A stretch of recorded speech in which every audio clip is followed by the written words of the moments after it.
Bonjour à tous et bienvenue au Museum Connection, l'exposition qui rassemble les nouvelles innovations des musées et du monde culturel.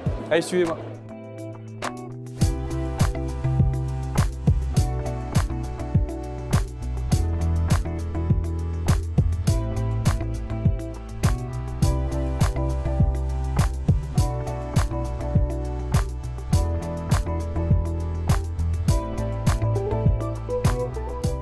L'entreprise s'appelle Broken Egg et là depuis un an on est en train de développer le projet de Metasium.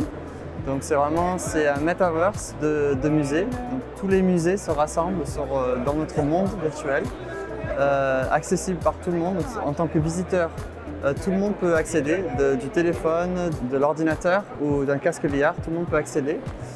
Complètement gratuit, vraiment pour avoir cette expérience et avoir cette possibilité d'apprendre de tout ce qui est du monde de l'art. On peut même suivre par exemple un guide touristique du musée pour vraiment apprendre plus de l'art. On peut se donner rendez-vous avec les amis. Et pour les musées, vraiment ça donne de l'exposition. Donc les musées sont là, ils sont vraiment présents dans tout ce qui est cette évolution du Web 3. Nous, on les aide, en gros, à rentrer dans ce business. C'est-à-dire que notre metaverse, c'est vraiment un monde et on vend ces parcelles de terre pour des gens et on les aide à les faire louer au musée. On veut vraiment que tout le monde ait accès et la possibilité de participer au monde de l'art. C'était ma première expérience de casque VR et là, du coup, pour une visite de musée, c'est vraiment top. On a l'impression d'être dans le musée.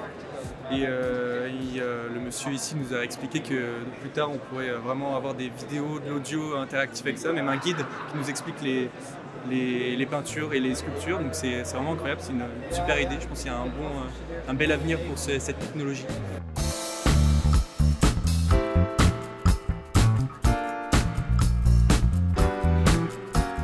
Alors l'hologramme, c'est une illusion d'optique qui est assez ancienne, qui vient du XVIIIe siècle et qui permet via un jeu de miroir sans teint de faire flotter en fait notre image dans l'air comme si elle venait se matérialiser là.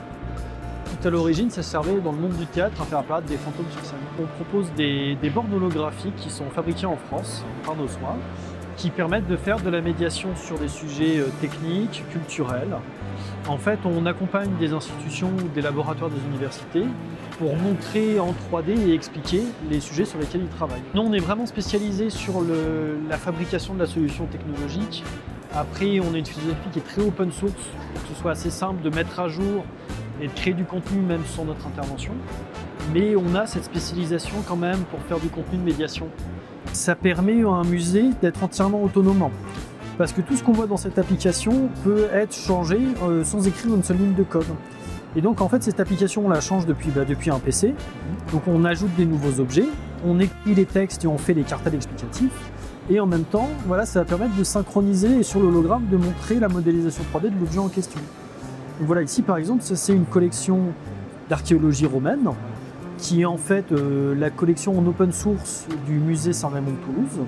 Et donc on a fait notamment cette application un petit peu en démo grâce à eux, avec différents objets pour les classer sur cette frise chronologique. Et donc le visiteur a la tablette qui est intégrée et sur lequel il peut choisir et puis il peut voir des textes complémentaires dessus.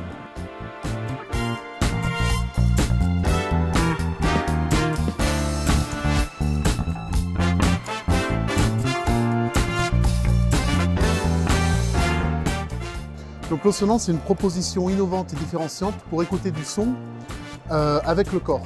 C'est-à-dire qu'on va utiliser les os du corps et le fait que les os du corps soient solides pour faire voyager le son des coudes à travers le bras jusqu'au bas de la main qu'on vient poser sur ses oreilles pour faire un casque soi-même avec son corps.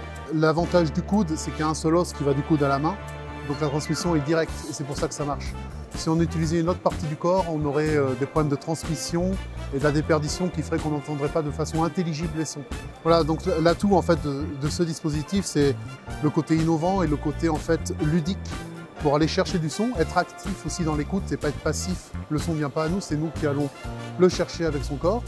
Et puis un autre avantage, c'est qu'il reste silencieux pour les personnes autour. Donc ça gère les conflits sonores dans certains espaces muséals ou même des sites touristiques en général. Voilà, on peut mettre autant de pistes qu'on veut, on peut changer de piste, On peut les ordonner, on peut gérer le volume, la luminosité des LED. Et en fait, ce qui est intéressant, c'est surtout qu'on peut prendre que ce boîtier-là, qu'on peut intégrer dans n'importe quelle scénographie. Donc on peut s'affranchir du support du meuble et mettre ça dans un élément naturel comme un arbre, une pierre, ou alors créer son propre meuble.